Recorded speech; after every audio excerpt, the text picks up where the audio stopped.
Hello, lovely viewers and listeners. Today we're going to be reading The Whispering Doodad, a story about Lulu and Tristana fighting off Noxians in a glade. It's pretty funny. I love reading it. Written by Graham McNeil. If you want to follow along while you listen, the link will be in the description of the video. If you just want to fall asleep, that too. If you just want to watch the gameplay, either way. Hopefully you enjoy, and that's it. The Whispering Doodad by Graham McNeil. Let me tell you about my glade. On a clear night, like this in fact, when the moon is full and ripe, silver light glitters on star-shaped leaves, with hair-fine fronds like threads of silk, and night-blooming selenia render my glade a magical wonderland. A traveler might catch the scent of far-distant continents on the wind, only hints to be sure, but such hints! Bouquet of desert spices, sun-baked stone, and salt from the crests of racing waves, mingled with the evergreen sap scent of highland firs. You might think such a turn of phrase overly whimsical, words that might tumble from the lips of a hopeless romantic or a lovelorn poet. You'd be right, of course, but that doesn't make them any less true. And while we're on the subject of romantics, an artistic soul might, they came here at the right time, see dancing patterns in the moon glow dappling through the forest canopy. Their eye might follow it around, gradually sensing an order to the play of light and shadow across the bark of a tree, or in the ripples upon a pool of water.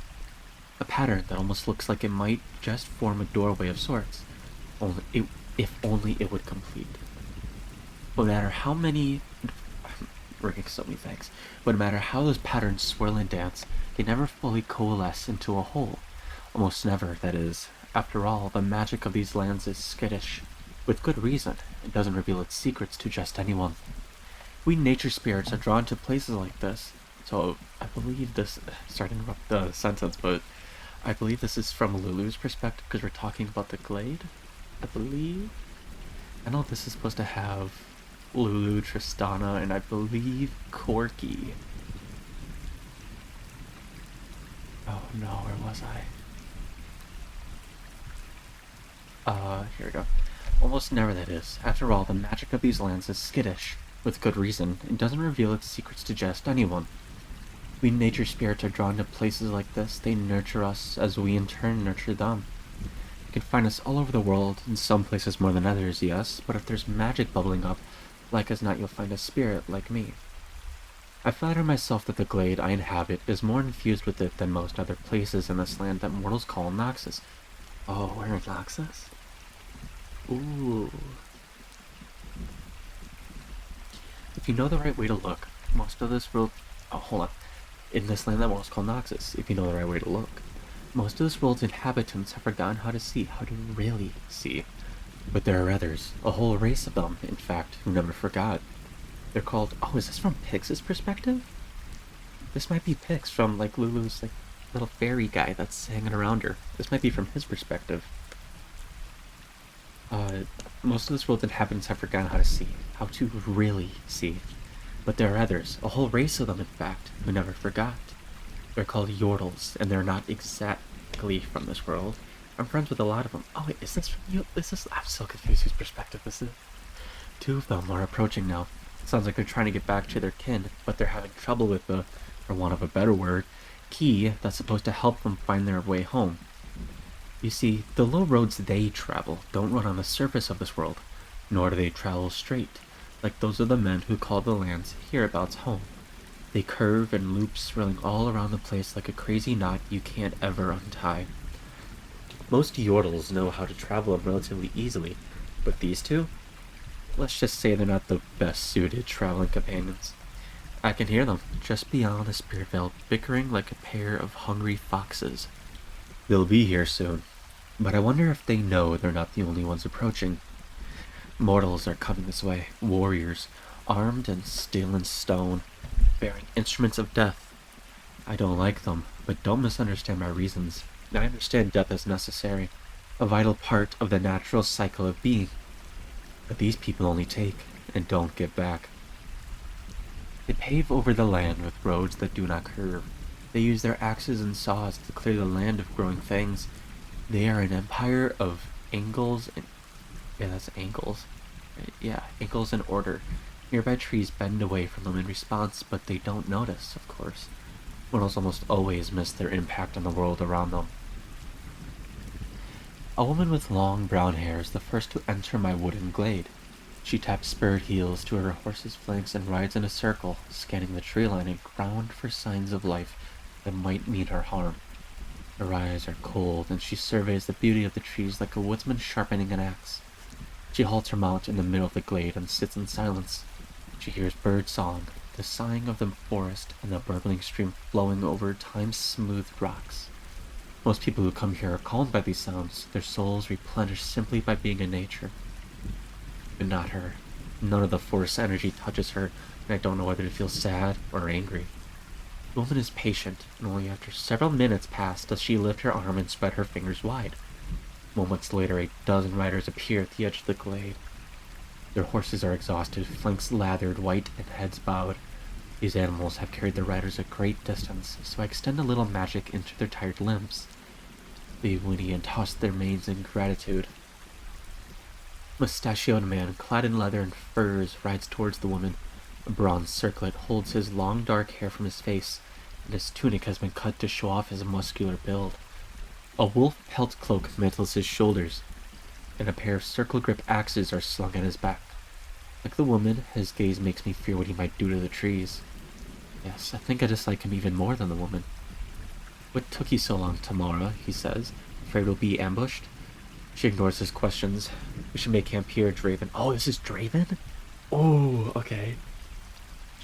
This should be fun. The Draven is essentially, those of you that don't know, he is basically, I believe, he's in charge of like a gladiator ring. Like he's the one that presides over it. Like he decides who fights who, and if you don't kill, he just kills both of you.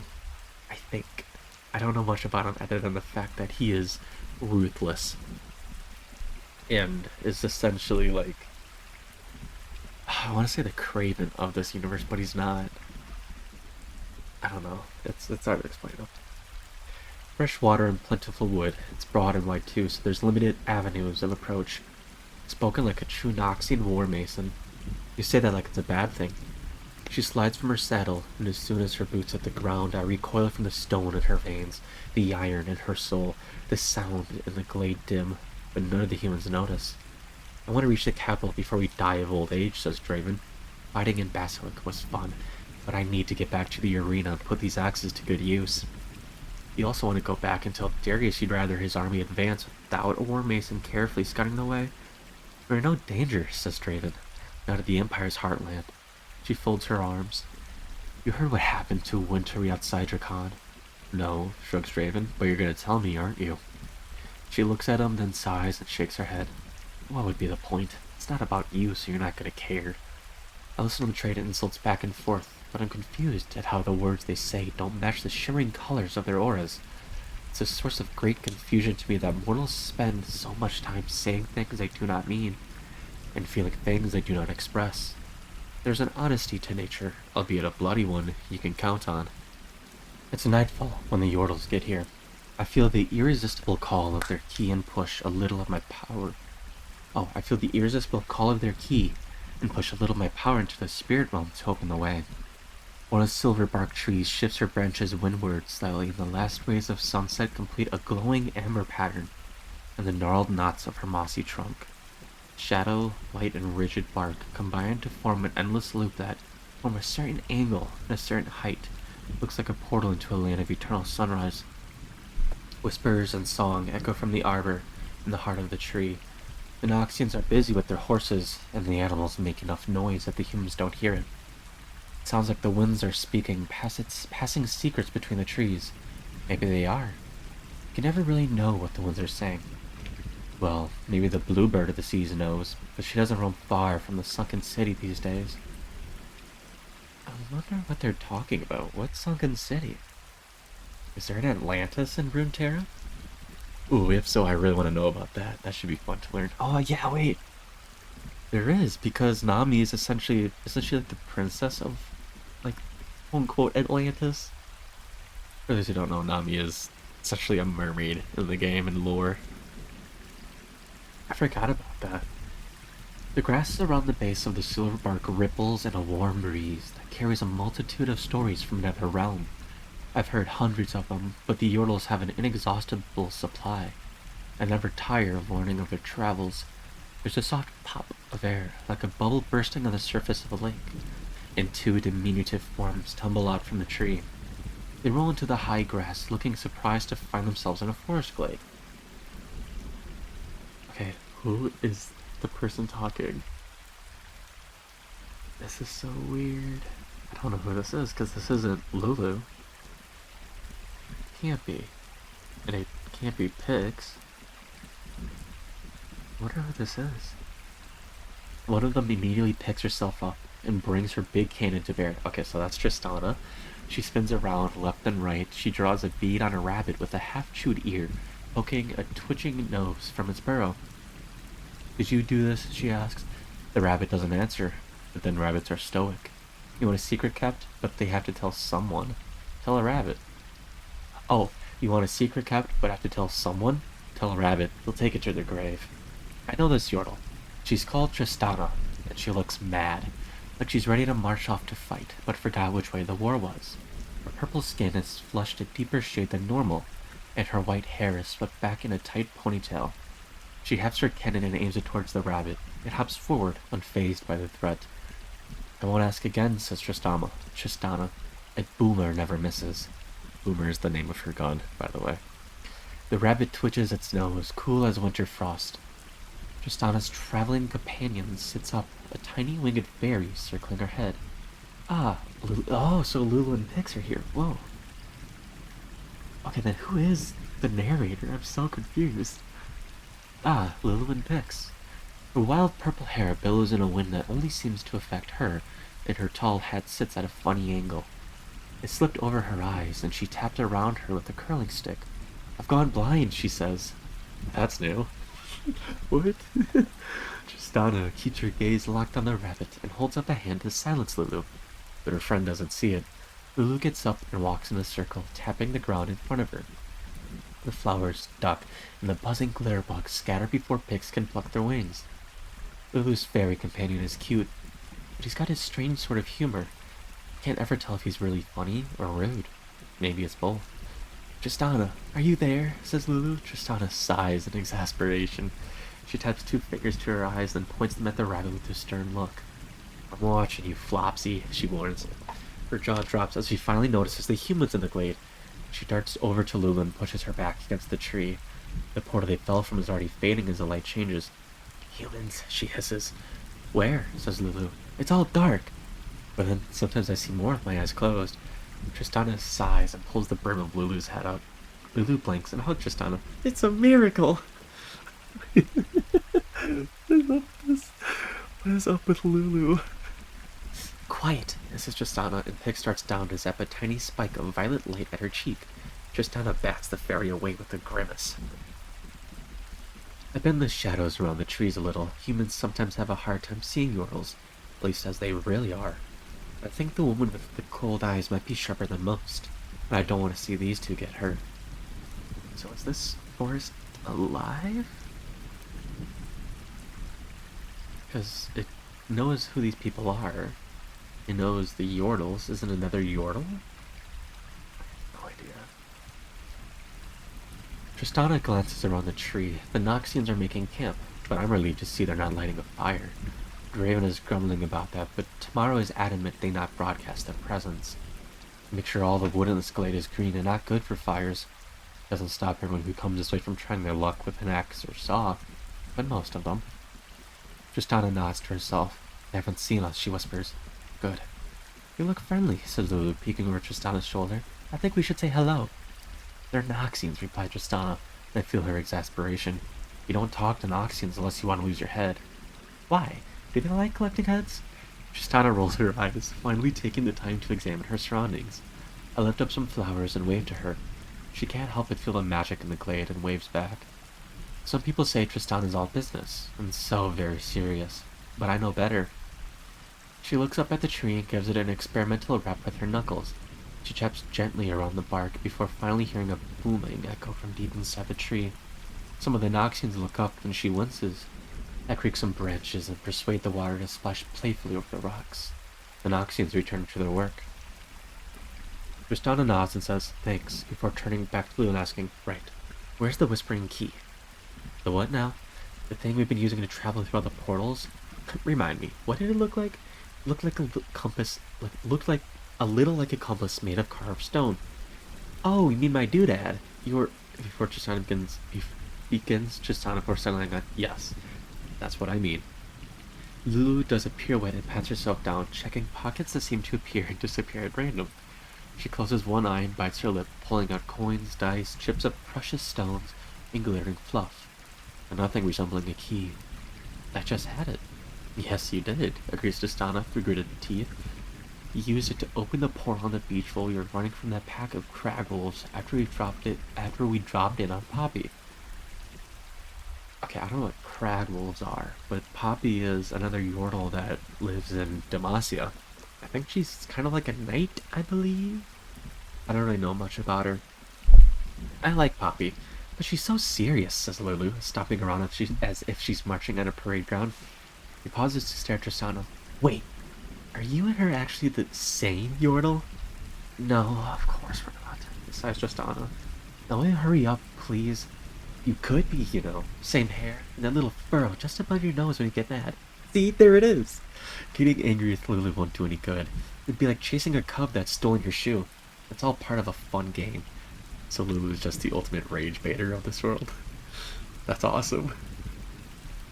Send a cooling breeze to ruffle Tristana's white hair, but it doesn't seem to help. The whispering, your doodad. Can you just get it for me? Oh, right, yes, I was looking for that, wasn't I? Yes, you were. Lulu sighs, making a theatrical show of befuddlement. She looks up at the darkening sky and snaps her fingers. No wonder I can't find it, she says. It's too dark. She lifts her crooked staff, and Tristana's eyes widen as she realizes what Lulu's about to do. But it's too late to stop her. No! A stream of glitter bursts from the end of Lulu's staff and explodes like a swarm of dancing fireflies overhead. The glade is bathed in the glow of 1,000 stars and a secret gathering of moons. Aha, says Lulu, finally pulling out something from a fold in her tunic. It looks like a cross between a budding seed pod and a curving seashell.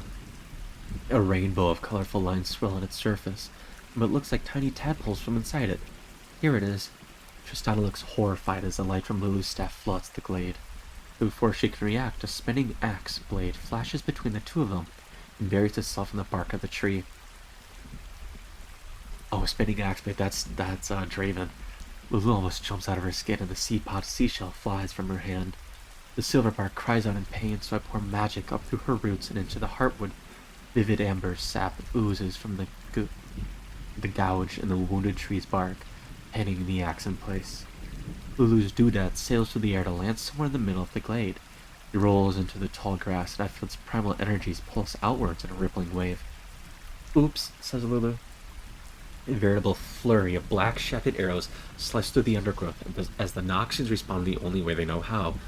Get back, shouts Tristana, swinging Boomer around and dragging Lulu away to find cover behind a moldy log covered in moss and ivy.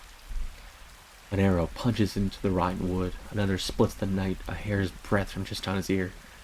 Lulu squeals and picks darts to Tristana's side. Fresh wildflowers of blue, gold, and crimson instantly bloom on the dead wood. Tristana fires Boomer. Blam, blam, blam. Everyone ducks. Noxians, rabbits, and glitter bugs. Even the worms burrow deeper. Boomer's cannonballs streak burning streamers across the glade, and spouts of water leap from the stream to cool them as they ricochet from the rocks. The last thing we want in the glade is a fire. Noxians are quick to obey. Say what you want about the Noxians, and I've heard plenty of humans pass through my glade who have a lot to say about Noxians. They're disciplined. Tamar runs to her horse and draws a slender rapier from a saddle scabbard. She grins at Draven and says, "No chance of an ambush, eh?" Draven shrugs, and his aura gives no sense of any alarm or care about being proven wrong. All I sense is glee at the chance to spill blood. Yes, I definitely dislike him more than Tamara. I don't know who Tamara is. I'm assuming I'll learn more about her as I learn more of Draven's lore, but Hopefully. The Noxian warriors spread through the glade, moving forward in pairs as archers loose steady volleys of arrows to keep the two Yordles from moving. I know nothing of war, but even I can see the deadly tactics of the Noxians will see Lulu and Tristana dead. I'm all for fun and games, but I don't want anyone killed. Magic surges through the ground in a powerful wave. I weave loops of grass that tingle the feet of the first Noxian soldier, a great brute of a man with a double-bladed axe. He goes down hard, slicing open his arm as he falls flat on his face. His companion tripped over him, dropping her sword. The man cries out in pain as it stabs a handspan into his buttock. Can you imagine falling and getting a knife in your butt? Oh, that would not be enjoyable. An amberwood tree twists its trunk and whips its willowy branches around like a catapult. It smacks a crouching archer in the face and he topples backwards. The arrow he was poised to loose goes straight up in the air. Careful gust of wind, and it plunges down between his legs, tearing his breeches open at the crotch. He yelps in alarm and scrambles back on his haunches. Tristana fires again and Pix jumps onto her head, punching the air and shouting, squeaking insults with every shot.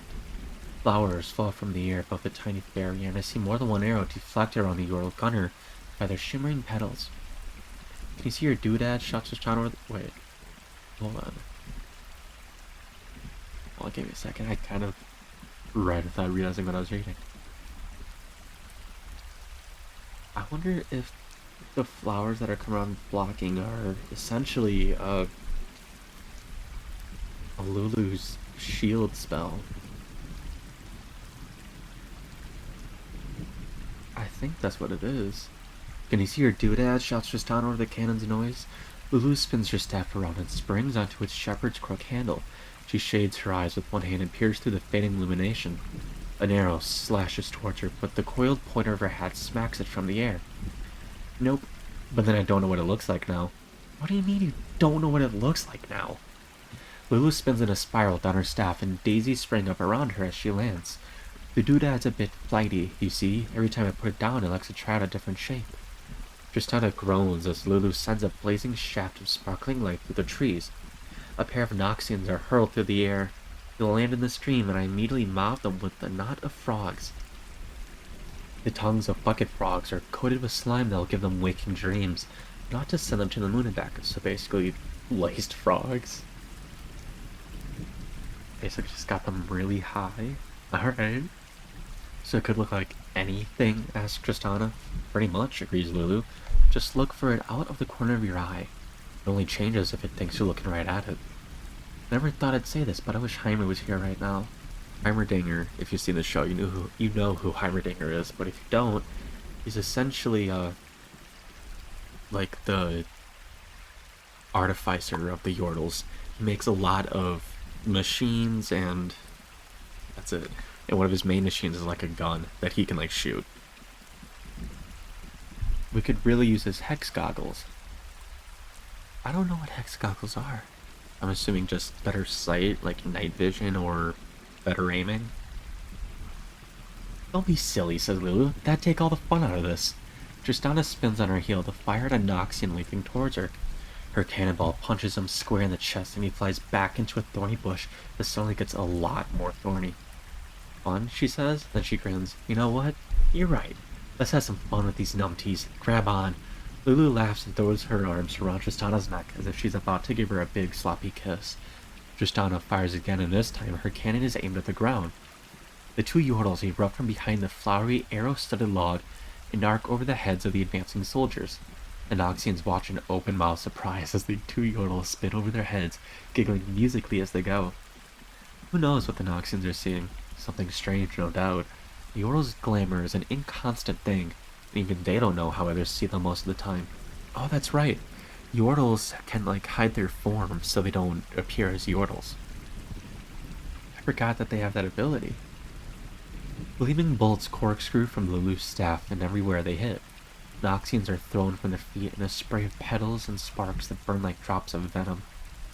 The two Yordles land on the road, and while Tristana spins around, firing at any Noxians who rear their heads, Lulu scrambles around on all fours in search of her Doodad. Here, Doodad, she whispers to the grass. Pretty please, with sprinkles on top. Those should take us somewhere you want to go next. The Doodad, or whatever it's really called, doesn't respond. but I sense it rolling away from Lulu. Not really rolling, such more making itself be where she isn't. It's a thing of old and powerful magic, but not without a childish sense of whimsy. It's like it thinks this is a fun game. Perhaps it is, as Lulu is laughing with delight, spinning around and bounding through the glade like a weasel chasing its own tail as she chases her Doodad. It turns into a large snail as Lulu gets close to it, and when she takes her hand away, Sticky turns into a puff of light before reappearing behind Lulu as a stick man tottering away on mismatched legs. Tristan is keeping the Noxians' heads down with a barrage of cannon fire. I hear Draven finally wrench his axe from the silver bark, its edge all gummy with sap. He turns and moves from cover to cover, stalking Tristan like a cat. All taut limbs and steely focus, he draws his arm back, ready to throw his other axe. A squadron of buzzing wasps swoops in and swarms him as a battalion of angry squirrels drop from the trees. His axe flies wide of the mark, thudding back to earth where the Noxian horses used to be. Now there's only a mess of hoofprints and a few discarded saddles. Draven spins around in a frenzy, pulling the scratching, biting squirrels from his arms and neck. Squirrels are the thugs of the forest. Rabbits might be stoic, but squirrels will bite your ear off as soon as your back's turned. Lulu's not even looked up. She's still running in circles and giggling like a child as she shoots a puff of light from her staff. With an explosive burst of speed, Tamara breaks from cover and runs straight for Lulu. I use my magic to throw distractions in her path. Frantic moles dig holes before her, but she weaves through their hasty traps. The thorny stems of a hook brush whip at her, but she skids under them. She looks around, starting to understand she has another enemy here. When she can't see or fight. "Gotcha!" cries Lulu, finally grabbing hold of her Doodad. Now it looks like a knotted bunch of twigs held together by loops of grass and spiderwebs. Mara dives over a coiling root I rip up from the earth and rolls to her feet. The last sparkles of Lulu's starburst gleam on the rapier as Tamara pulls it back to strike. And then Tristan is there. She hefts Boomer as if her cannon suddenly got heavier. A lot heavier. "That's my friend, Buster," she says and pulls the trigger.